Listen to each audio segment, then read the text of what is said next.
I started to develop mental health issues, including depression, from as young as 11 years old. And this was because I had a lot of problems with family.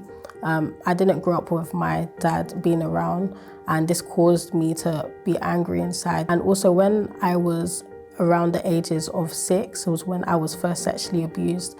And this is what started to create a void inside of me, like an emptiness, like a sadness that was really something that I didn't know how to deal with. I didn't really understand at that young age. That's when I started to kind of search for other things. So in school, I was the bubbly person. I was the person that would be like the one to make jokes, to like be the first one to do everything. From as young as 13, I was already getting involved in drinking, smoking weed, thinking that it would fill this emptiness, but it didn't. I even went on to have sexual relationships from as young as 13 because I was searching for a way out. And it really created such a void that every single day, without fail, I'd go home, cry myself to sleep, not knowing really the reason why, but because I was so sad inside, that was the only way I knew how to deal with the depression. One of my worst moments with depression was when I was at the age of around 11, so when it kind of first began, and I would have suicidal thoughts consistently.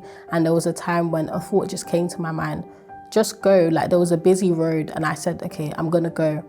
But for some reason, of course, nothing happened and I didn't die. Even though I was so young, people would recommend me to go to therapists, to speak to someone, but I would never do it because for me, it was just like, it was embarrassing. And of course, I wanted to keep up this perception that everything was okay. How I found out about the Universal Church was through a friend that, through another friend of a friend. So like a mutual friend had invited me, and that's how I came. I came to a Sunday morning service, if I'm not wrong. I understood that this was somewhere that I needed to be in that moment in time, because I understood that I was suffering in that moment in time. So it was somewhere for me that I knew, okay, this is where you need to be. As I kept on coming, and I didn't just come to the Sunday mornings, but I came to the Wednesdays, the Fridays, and the Sundays.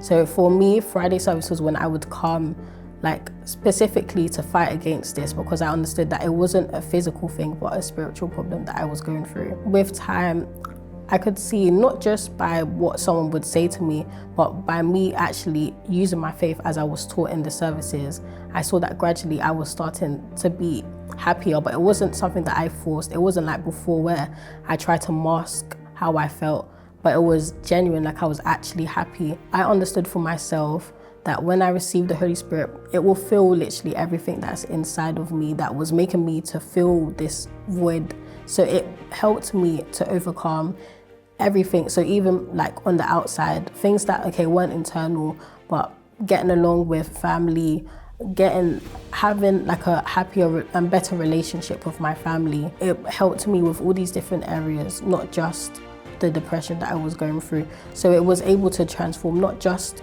what was inside, but as a result of me being happy inside and receiving the Holy Spirit, it manifested itself on the outside and other areas of my life. When I received the Holy Spirit, it wasn't a feeling, but more of an assurance that I was with God and God was with me also. So for me, before, I was the sort of person that I didn't believe in myself because of the depression that I went through. I didn't believe in myself because of the kind of young person that I was growing up. But the Holy Spirit gave me the strength to overcome, because it doesn't mean like now that I have the Holy Spirit that I wasn't going to go through problems. I went through problems, but because of the Holy Spirit, I was able to overcome. So today I'm at peace, I'm much happier. The void that I used to feel, that I used to try and use to fill with drinking, smoking, all these other things, the Holy Spirit filled that gap. That feeling that I used to feel, I no longer feel, because I'm actually happy. It's been 3 years being free from depression, but 3 years where I'm actually happy. 3 years that I can actually say I have a purpose. Through the Holy Spirit, I was able to overcome the battles that I go through daily. I'm free. I'm no longer depressed. I'm no longer suicidal. And I actually have a genuine peace, regardless of the problems that I go through.